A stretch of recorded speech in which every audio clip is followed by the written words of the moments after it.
মুস্তাদরাকে হাকিম একটি কিতাবের ভিতর হাদিসটি বর্ণিত হয়েছে।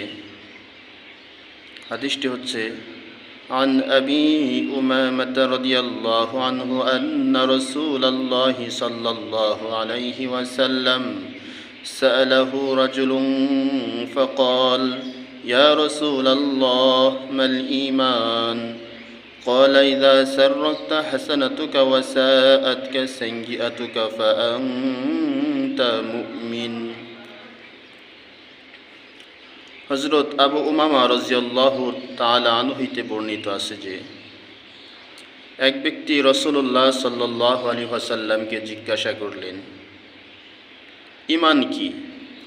আল্লাহর রাসূল সাল্লাল্লাহু আলাইহি ওয়াসাল্লাম জবাবে বললেন, যদি তোমার নেক আমল তোমাকে আনন্দিত করে তাহলে এটা তোমার ঈমান, এবং মন্দ কাজ তোমাকে ব্যথিত করে তবে এটা তোমার ঈমান, আর তুমি হচ্ছ মুমিন, তুমি হচ্ছ শ্রেষ্ঠ মুমিন।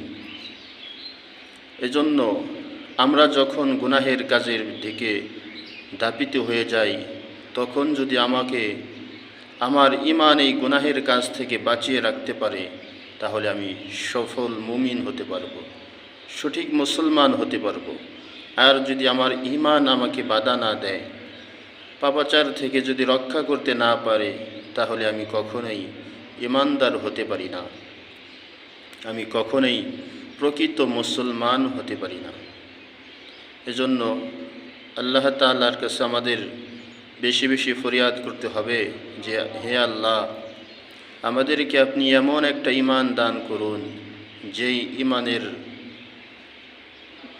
ঈমানের পাওয়ারে আমরা গুনাহের কাজ থেকে বেঁচে থাকতে পারি, যেই ঈমানের কারণে আমরা সমস্ত অশ্লীলতা থেকে নিজেদেরকে বাঁচিয়ে রাখতে পারি এবং নিজের অন্তরকে গুনাহ থেকে